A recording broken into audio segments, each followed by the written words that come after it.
Hi guys, welcome to Adolescent and Youth Podcast. So today, as I said earlier, we're going to have a very good topic with persons with disabilities. So I invited one of the very interactive person, and influential in fact. So I'll let him introduce himself so that we can hear it from him. What is his position and how it helps? How is role is plays in persons with disabilities? So sir, how are you? I'm fine. How are you? I'm Hi, fine. guys. My name is Machisa Simba. I'm a youth with disability. I was born in Copperbelt, Mfulira, to be specific. I was not born blind. I used to see. Then at some point, I lost my sight. And my parents took me to the various hospitals, but I couldn't regain my sight. Then I quickly went into school. I was at Magoya School for the Blind, a special school here in Eastern Province. Then from there, I completed my school. After I completed my school, then I did a number of courses. Yes, and I think which I would share for now is that I'm also very active in the issues of persons with disabilities, the youths, and in 2017 I was in USA for Mandela Washington Fellowship, the That's nice. program which was started by Obama, where I was trained in advocacy as well as in issues of leadership. I think briefly that is my background, guys. But next time, guys, I'll give you the full details. No, actually, means what I mean, guys. No, Yes, sir. yes.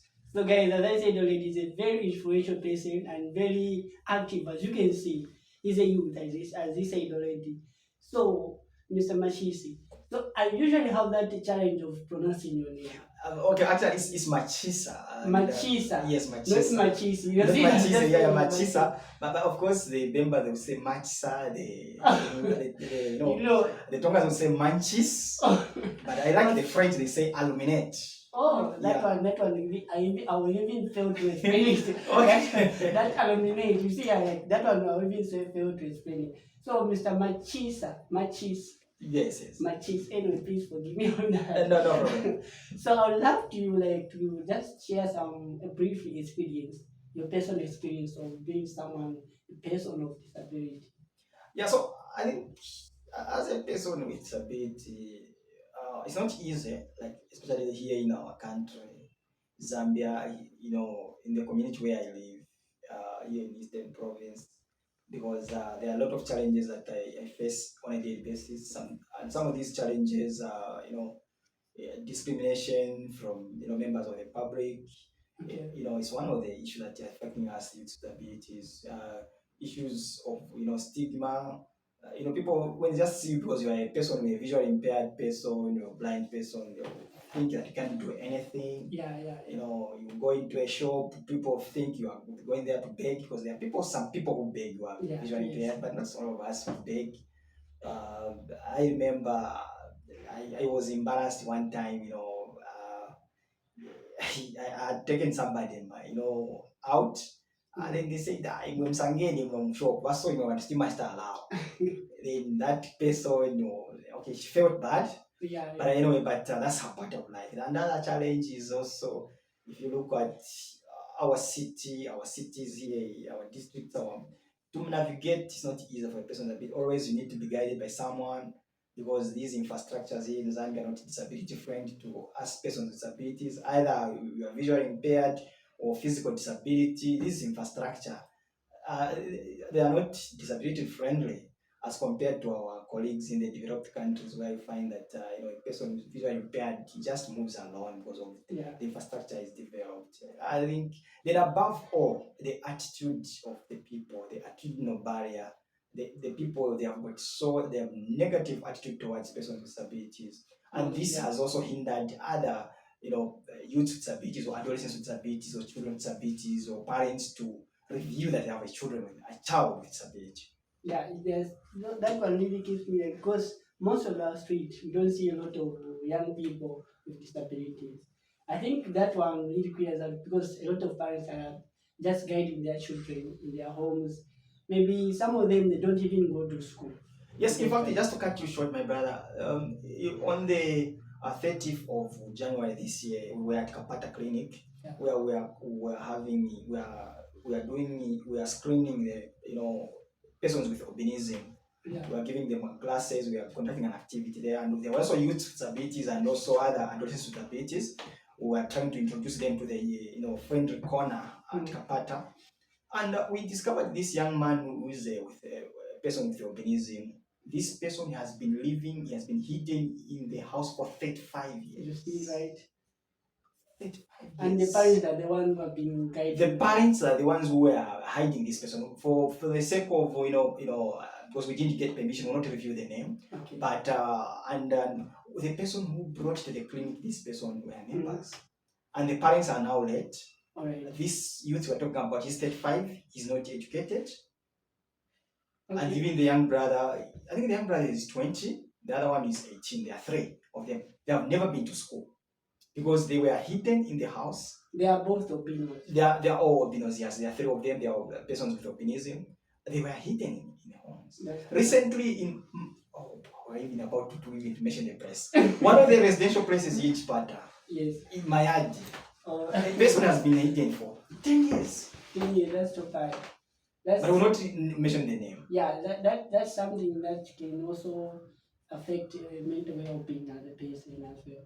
Because like mostly in this community, they have that just treat a person with disability as just like any other. I think that one can help in maybe. So in fact, a person with disability should be treated like any other person. Yeah. Yeah. So Not, it's not unfortunate.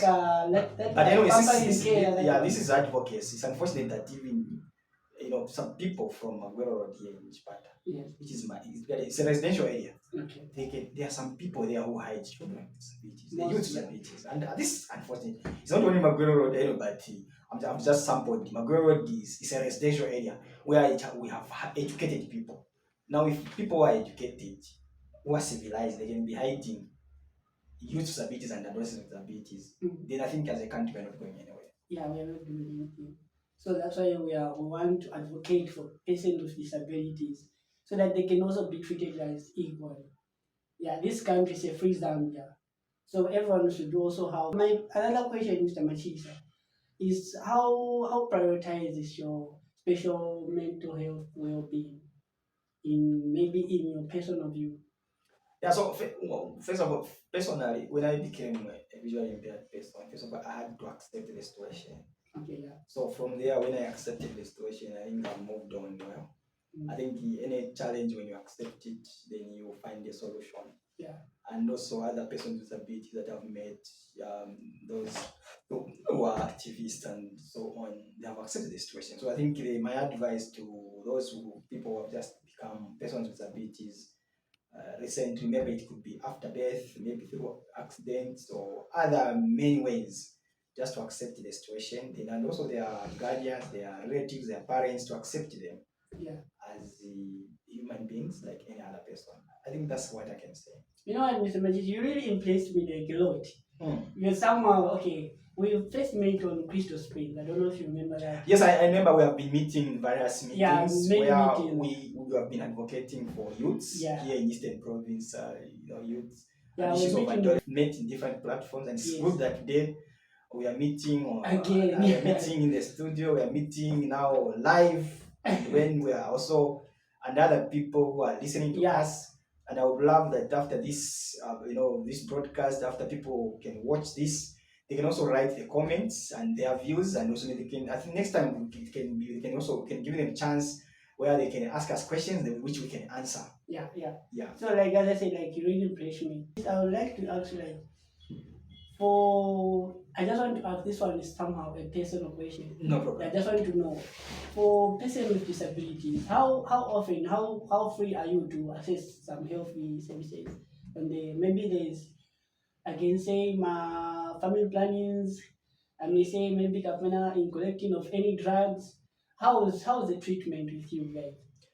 It's easy because, as I've said, that people, there is discrimination in this country. For example, somebody, a youth with disability, maybe a girl, if he goes to the clinic to ask for contraceptives, the next will just say, naimwe kumozi kasi mwavichita hivi vintu. And you see, it's unfortunate that such statements can be coming from health providers. Yeah. So it's really a challenge to access health services, and that's why sometimes maybe most adolescents and young people with disabilities maybe are not, coming to various centers in our province and across the country to access health services.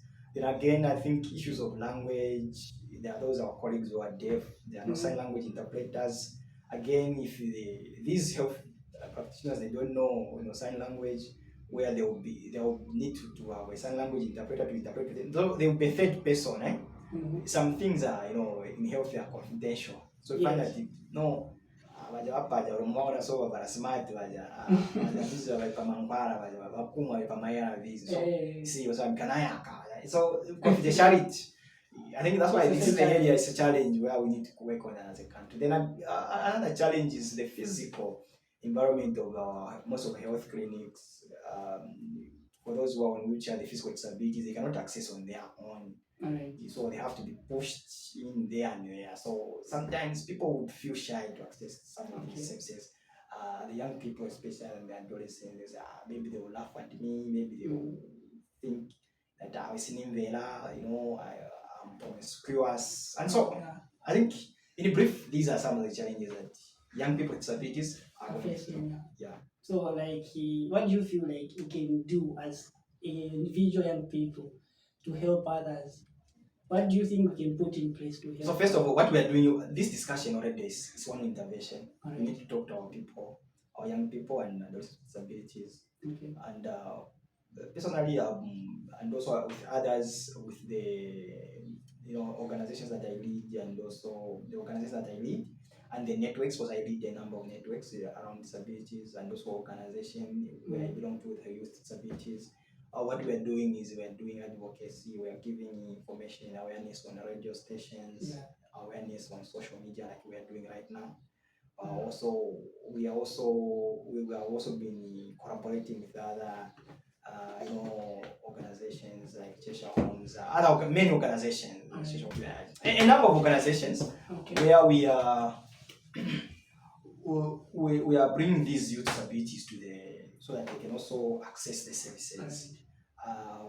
We recently, like last year, we were in Katete where we are training youths with disabilities and young people with disabilities in Katete. Okay. And even the peer educators who are without disabilities, we brought in, we formed, and we will continue. I think so we need to continue. Yeah, this intervention need to be continued. Yeah, we need to continue this. And my appeal to various stakeholders, whether government or non-government organizations and so everyone, is that whatever they are doing, youth programs and for young people, in every community there are youth disabilities and adolescents with disabilities, let them be included. Yeah. So if they need support on how they can do it, they are free to reach to us. Okay. They can reach to. Yeah, they are free to reach. Then we can come in and provide our technical support and any other support that they may need. Okay, thank you. So, Mr. Mashisa, this is the last question that I would like you to air out. If a young person just develop a disability, what advice can you give that person? The first thing is they should accept the situation, because a person with disability is a person like any other person. Yeah. We need to break the barriers, but they need to accept. Then they need to move on with life. If they are supposed to be in school, let them to be in school. If they're supposed to be in college, let them continue in college, university, let them. If they want to do maybe test issues of entrepreneurship, then they should also join the networks that we have around here in Eastern Province. We have networks of where we meet persons with disabilities. We have groups where we meet. We have our platforms, so they can reach to us. I think the name of Machisa Zimba is well known here in Eastern Province. But government people know as Ministry of Health, they are aware about us. They can reach even your organization, my brother. You can give them. You can link. Actually, I was about to say that, because in our organization, Health United, we want to create we want to involve this person with disabilities in our interventions. Like, we don't want to open a special group of persons with disability, but to combine them. Yes, in fact, that's what you are saying. That's means so we want to combine the person with disabilities and those who doesn't have a disability, so that they can also socialize and also talk some other thing. They can feel a part of us. So as Health United and also collaboration with Adolescent and Youth Podcast, we want to create these platforms. Yes, I Yeah. think that's a good one because that's what we're also encouraging. Yeah. Because even the organization that I lead myself is an inclusive organization, of course, for persons with disabilities, but we are including everyone. Okay. Everyone has to be included. We need to have an inclusive society. An inclusive society should not be only at home. Everywhere we go, it should be everywhere we at go, school, at health center. Everywhere we need to have an inclusive society where youths and young people, adolescents with disabilities and those without disabilities, Yeah. they interact together, they come together, they share ideas and they live together. I think now I would like to have a collaboration with the organization. We'll keep on talking much so that you can link me to other addresses that can, like maybe some of them that are within our facility. We can link into our facility and they can start coming to our facility in various activities. They can also pay attention. No problem. We'll collaborate. Yeah. We'll collaborate. There's no problem because we are there for people. We are leaders. We are servants of people. I think. Yes. Yeah. So we'll collaborate. That discussion will bridge away from this broadcast. Yes. Of course. Because yeah. Yeah, okay. At this point of time, that's why I'm saying thank you, Mr. Machisa, to take time out of your busy schedule to come here and attend to us, like have a conversation with you. So guys, thank you very much. My name was Machisa Zimba. I like saying Mwana wa Patricia because I was brought by my mother. Alright. Yes, my father died when I was very young, so she educated me. So I like talking about my mama, Mwana wa Patricia. Alright. Patricia unaleta chita kazi kwa siku moja. Yeah.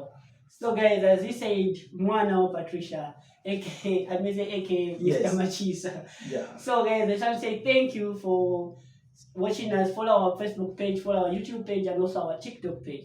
That's why I'm saying Adolescent and Youth Podcast. Bye bye.